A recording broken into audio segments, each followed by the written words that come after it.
জানেন যে কয়েকদিন আগে ওসমান হাদি ভাই হত্যাকাণ্ড হয়েছে আধিপত্যের কথা বলার জন্য, এবং সাথে সাথে উনি সন্ত্রাস চাঁদাবাজের বিরুদ্ধে কথা বলেছেন। ওনার এখনো বিচার হয় নাই। আমরা বিচার নিয়ে মাঠে থাকব।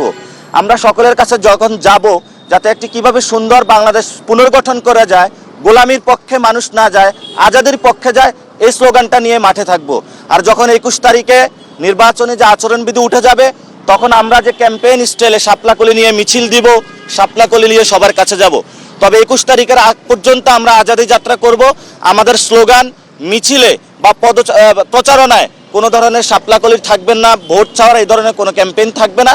আমরা শুধু আজাদির পদযাত্রাটা ইনশাল্লাহ চালিয়ে যাব। তারেক রহমান বাংলাদেশে এসেছেন, তো উনি যে ধরনের শোডাউনগুলো দিয়ে যাচ্ছেন, এগুলো নিয়ে ইলেকশন কমিশন চুপ রয়েছে।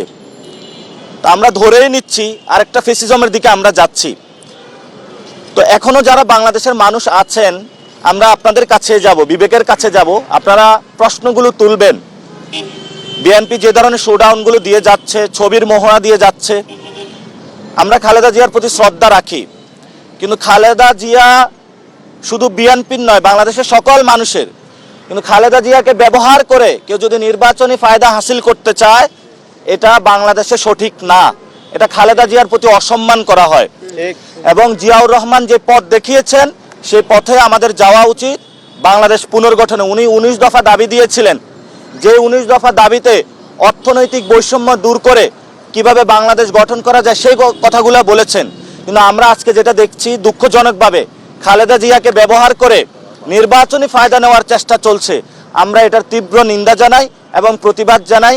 বাংলাদেশ বিবেকবান যারা রয়েছে তাদের কাছে প্রশ্নগুলো আমরা রেখে যাচ্ছি। তারেক রহমান যখন আসলেন, আমাদের অতি উৎসাহী কিছু বাহিনীর সদস্যরা তাকে প্রটোকল দেওয়ার চেষ্টা করলেন। শুধু তাই নয়, তাদের অফিসে এনএসআইর প্রধান গিয়ে মিটিং করলেন। বিভিন্ন প্রশাসনের যারা কর্মকর্তা কর্মচারী রয়েছেন, তারা অতি উৎসাহী হয়ে তাদের সাথে যোগাযোগ করলেন। এটা সরাসরি নির্বাচনী যে আচরণবিধি রয়েছে, এটা লঙ্ঘন। এবং যে গণতন্ত্রকামী বাংলাদেশে মানুষ যুদ্ধ করেছিল, যে গণতন্ত্রের পক্ষে লড়াই করেছিল, সেই গণতন্ত্র থেকে একটি ফেসিজমের দিকে, একটি ফেসিস্ট কাঠামোর দিকে বাংলাদেশ চলমান হচ্ছে। এজন্য আমরা সকলকে আহ্বান জানাবো, আইন শৃঙ্খলা বাহিনী কোনো দলীয় দাস হবেন না, আজাদির পক্ষে থাকবেন, কারো গোলাম হবেন না। তারেক রহমানের গোলাম হলে আবার বাংলাদেশ থেকে সকল প্রশাসনের মতন আপনাদেরকে বিদায় নিতে হবে। এজন্য আপনারা যদি গোলাম হতে হয়, জনগণের গোলাম হবেন, তাহলে জীবনের মুক্তি খুঁজে পাবেন। এবং শুধু তাই নয়, আপনারা দেখতে পাচ্ছেন যে ইলেকশন কমিশনার, একজন কমিশনার, উনি বলেছে যে কোনো নির্বাচনী শৃঙ্খলার বিধি ভঙ্গ হচ্ছে না। আমরা মনে করি নির্বাচন কমিশন দিনে দিনে তার আস্থা হারাচ্ছে।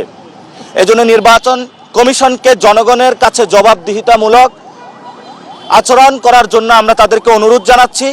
সাথে সাথে তারেক রহমানের কাছেও আমরা আবেদন জানাচ্ছি যে কোনো কর্মকর্তা কর্মচারী যদি তৈলমর্দন করতে আসে, বাংলাদেশের মানুষের সাথে গাদ্দারি করতে আসতে, আপনি অফিসে তাদেরকে জায়গা দিবেন না।